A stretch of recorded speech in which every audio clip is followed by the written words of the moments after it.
Would you like to start reading? We read the first sentence. That's all we've read. And let me tell you, this is a tale. I hope you have a lot of space on your chair because you're going to be on the edge of your seat the entire time. I think all of the characters are loosely based on us. On us. I think Rodney was Robbie. me. And I guess we'll figure out who everybody else is. I'm excited. Let's begin. Welcome to Story Time with your hosts, Jacob and Robbie. All right. There we go. What happened to Rodney? Chapter 1. I hope this isn't a regular. You want to take turns on chapters? We have chapters? It was the year 2020 when our story begins. There is a young man named Rodney who had a bright future ahead of him. He had it all. The girls, the money, and most importantly, the charming good looks. The end. Thank you for announcing. Yet, it was little use. His reputation, that is, when he was framed for a brutal killing. The murder...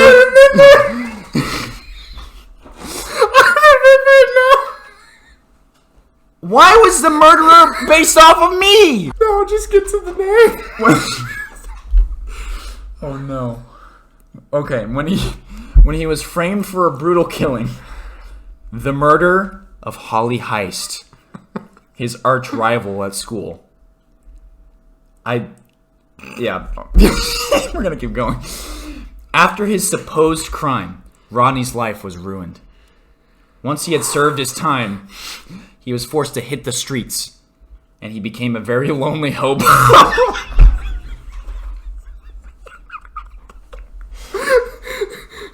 Do you want me to do this first part for you? No, I got it. I'm a hobo killer. That's fine. Or a killer hobo. His life was wasted. 12 years later, in 2032. 12 years later. We can do math. That's good. Hey. 12 years later, in 2032, Rodney saw a beam of light while he was dumpster diving. In quotations, his favorite pastime. Yeah, his favorite pastime. In parentheses. In parentheses, sorry. His favorite pastime. We spelled out pastime. While he was dumpster diving, his favorite pastime, he found the lost golden pine cone of Atlantis. Oh my god. What were we on? I don't know. This was a long time ago, guys. A long time ago. From that day forward, he kept it a secret, except from his only and best friends, Tyler Jerome III. That was Kody. Jacob talks. I touched my face again. Stop counting! Stop counting how many times I touched my face. Yeah, don't. We're not supposed to touch our face. We get it. I use Germex, okay? If I get the virus, what do you care? You know? You're on the other side of the screen. You're fine. Unless I. That was my microphone. I'm not. Where were we at? Jacob talks. He kept it a secret, except from his only and best friends, Tyler Jerome III, Jacob talks, and Clarence Wood. Was that Elijah? Was that? Yeah. Rodney had become obsessed with pine cones. He had a collection of pine cones that filled his tree that he lived. He lived in a tree. Why? Who lives in a tree out in the woods? Rodney, killer hobo. What? Why is this so accurate to life? He made pine cone garden gnomes to put in his yard. And worst of all, he would eat the pine cones at every meal. Even though Rodney's life was torn apart, he was still happy. The reason I know this, you ask? Oh, gosh. For I am Rodney, and this is my story. Dude! I'm a genius! We pulled a threat level midnight, and this is my story. This is my story. Okay. Chapter 2. I was running over the air vent. Here we go. Now we are going back into my past, where I first met my best friends. When was that, I wondered? We met while we were on a field trip to the nuclear facility. Okay. Was where that? this is going. Was that real?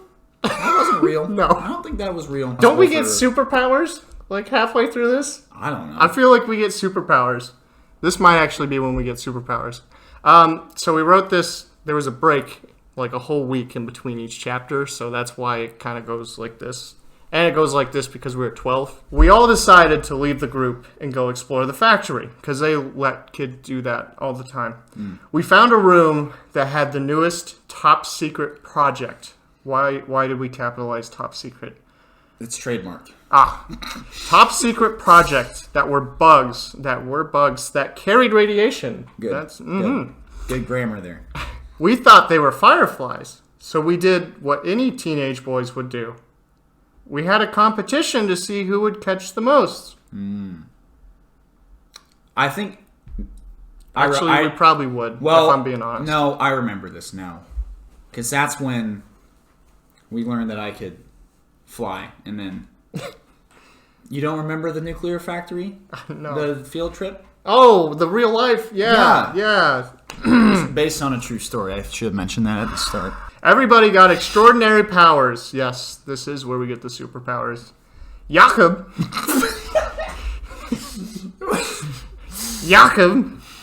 got the ability to run super fast and extreme amounts of coolness. Or wait, no, I skipped a line. That's somebody else.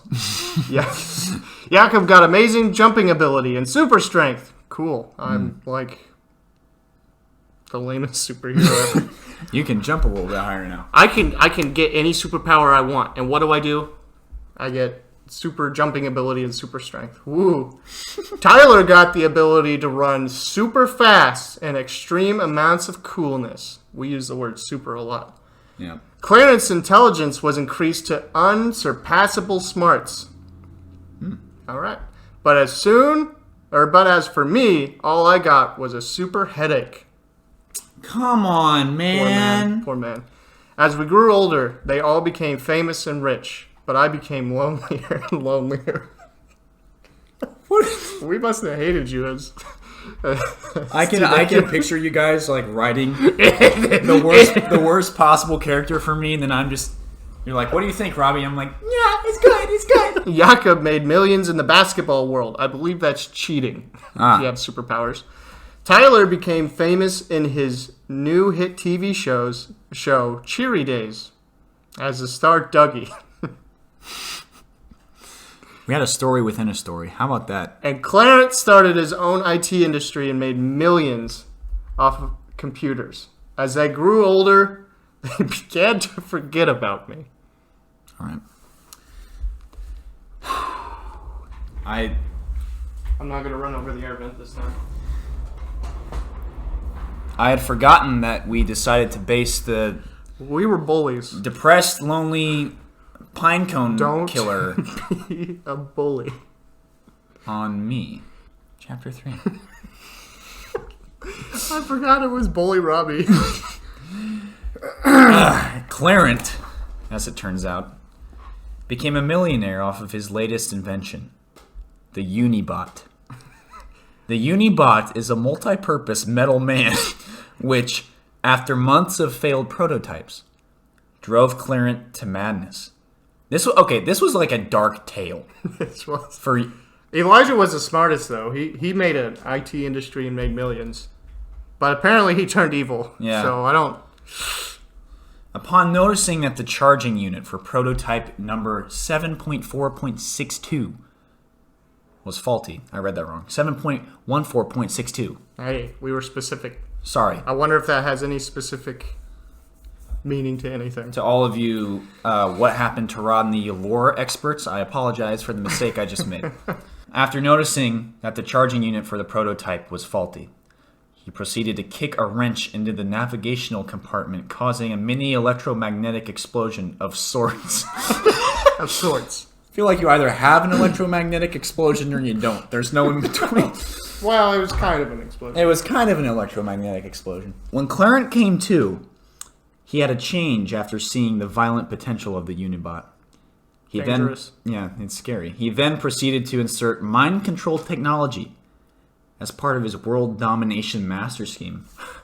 I thought he was turning a good table there, or a good. He was turning a new leaf, a good new leaf. A new leaf. The good leaf. Know. I couldn't think of what to say. A good table. Meanwhile, in Corny, Nebraska, Corny. Tyler and Jakob ran into each other at the 2032 National Superhero Expo. NSE for short. NSE for short. For the first time in 12 years, they could see eye to eye. Since they both realized that there was an unparalleled amount of evil in No Name City. No Name City. Why is there a comma there? In No Name City, in parentheses, the town that they lived in. They teamed up to become No Name's dynamic duo. Wow. Notice how Rodney is still missing. Jakob's new alter ego was Hops. Oh. Yes, because you can jump. Remember, yeah. No, I took 2 knee surgeries. And there went my ability to play in the NBA. And Tyler's was King Cool. Yes, of course, it is spelled with a K. Did we write that? Yeah. We did write that. Yep, okay. In parentheses. All right. We really like to use parentheses. Yeah. It's an underutilized technique. It is. But in order to become heroes, they need a villain. So they did what any heroes would do. Take a walk. While they were walking down Jefferson Street, they passed an alley and saw an old friend. Clarence, as they found out, was evil, as he was mugging Clowny the Clown. Clowny the Clown. We didn't do drugs, I promise. I really want to see what happens to Rodney's character arc. We haven't heard from Rodney in a while. I wonder what Rodney's doing. He's probably homeless and eating pine cones and killing people at his local high school. As I stood there, stunned, they couldn't believe their eyes. As a person they used to respect a whole bunch, they now realize he will be their ultimate enemy. It was that. You believe in true love? Here is true hate. Nemesis. Just as they started to run, they were distracted by some rustling in a litter bin. I bet you I know who's coming. Why is it litter bin? I don't know. No, why is litter bin in quotation? They looked over just as an almost familiar aluminum head popped out of the bin. It was a Unibot. Stunned at the sight of it, Hops and King Cool noticed it was shouting out commands in Portuguese. After they had been taught half of the Portuguese language, just half, not all of it, just half, not a quarter, not an eighth, half. They became bored and burst out of the door, prepared to coax the Portuguese-speaking Unibot out of his homicidal state. And we broke it up. We have paragraphs now. But first they need to know where to find these Unibots. They stood outside the restaurant thinking where they could be. Maybe if we can take down the source of the problem, then the rest will go away too, King Cool said in a manly, heroic voice. Oh, hold on. Maybe if we can take down the source of the problem, then the rest will go away too. Here we go. But just then they heard what sounded like a hobo in a tree. It was a hobo in a tree. Not only a hobo, it was Rodney. Oh my gosh. Hey everyone. I'm back. I didn't touch my face there. I'm back. It's Rodney. As King Cool and Hop smiled at their old friend, he fell out of the tree and got ran over by a truck.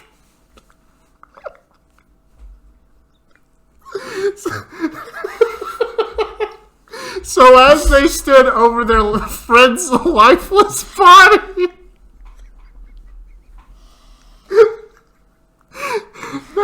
they noticed it began to vibrate, glow, and reverberate.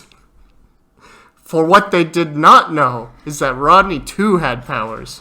Powers so unpredictable that he himself didn't know about them. Rodney had the power to transform after death. So that's right. So that's great, right? No. He doesn't get to choose what he transforms into. So as he stood back up, he turned into a jackalope. In perfect health, by the way. And then gets hit by another car. And then he was a bald toucan.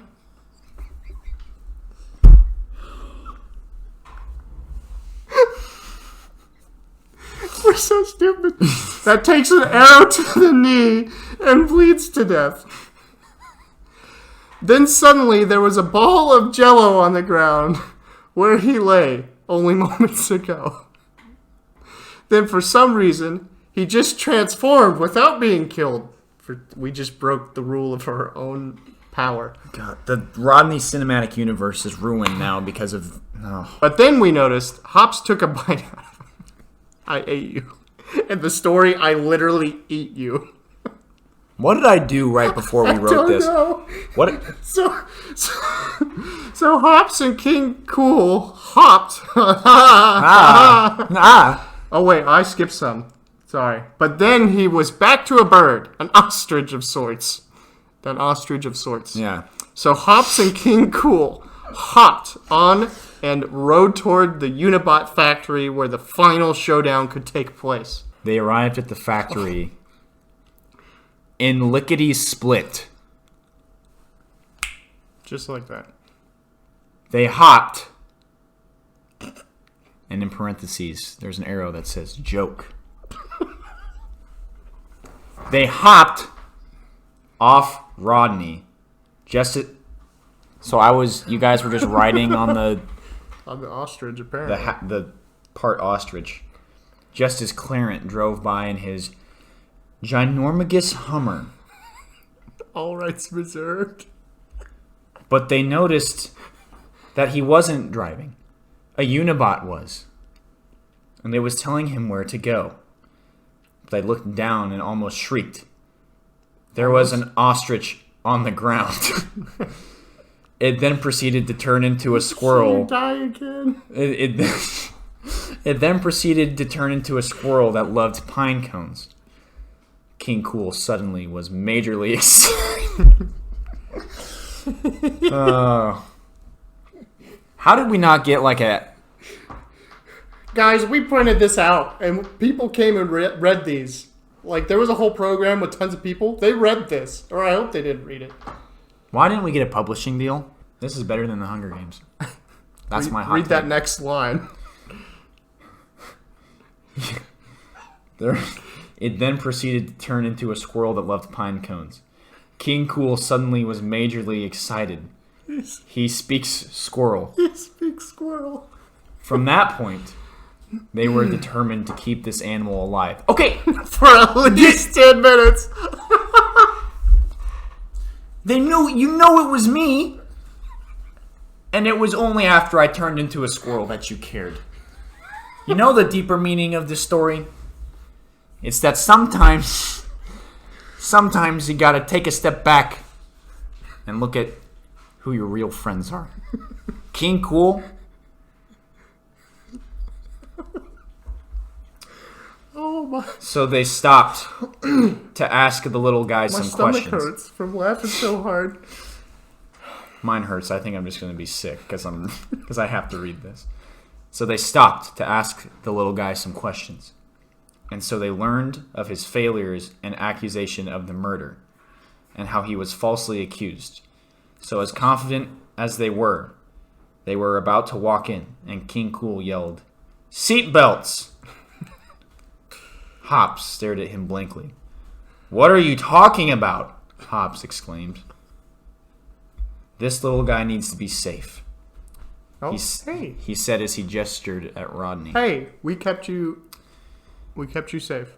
He then proceeded to rip a strip of Hop's cape and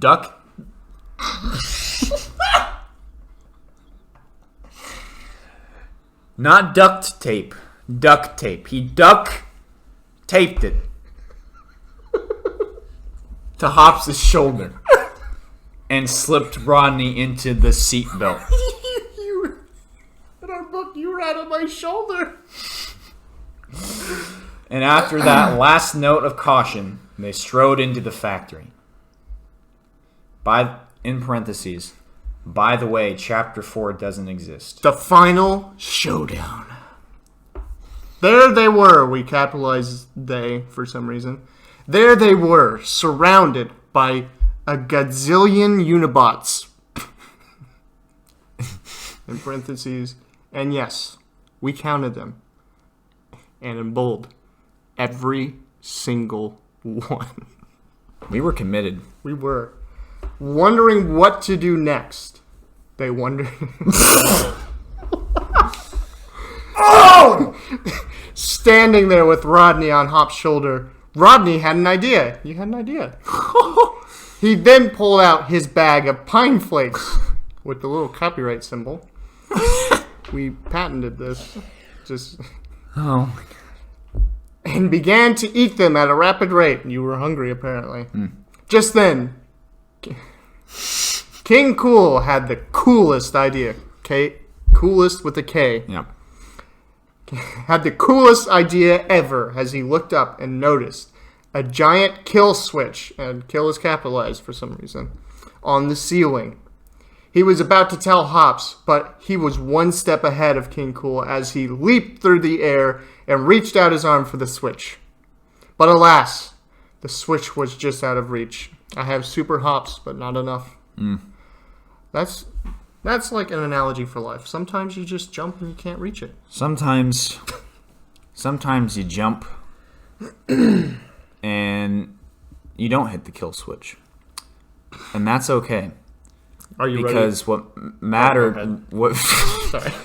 all that matters is that you jumped. Yes. This story's deep. But all of a suddenly, he subconsciously hurled Rodney into the air. You got thrown in the air, dude. Subconsciously. Subconscious. And Rodney's only thought was not the switch, but his pine flakes.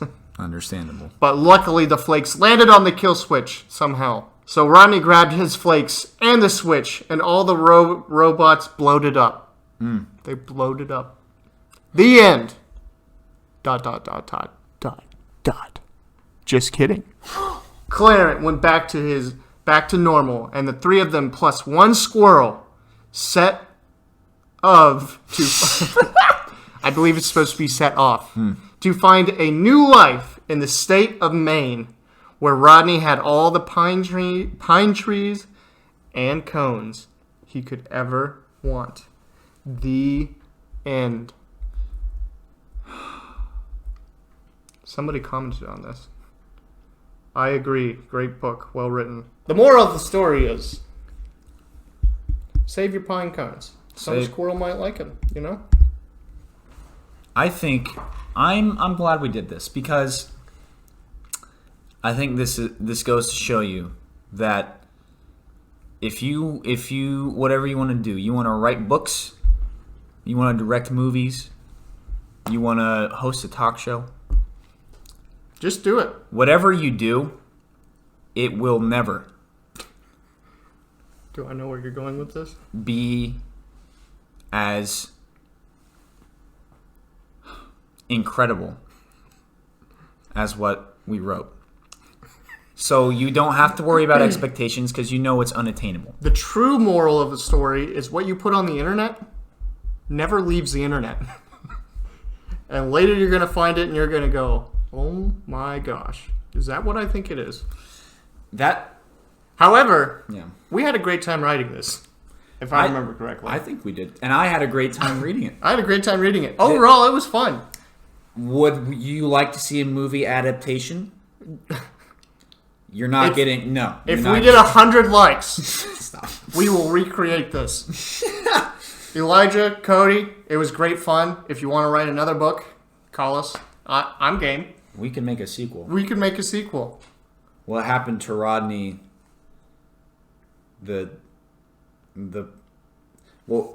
Title's a work in progress.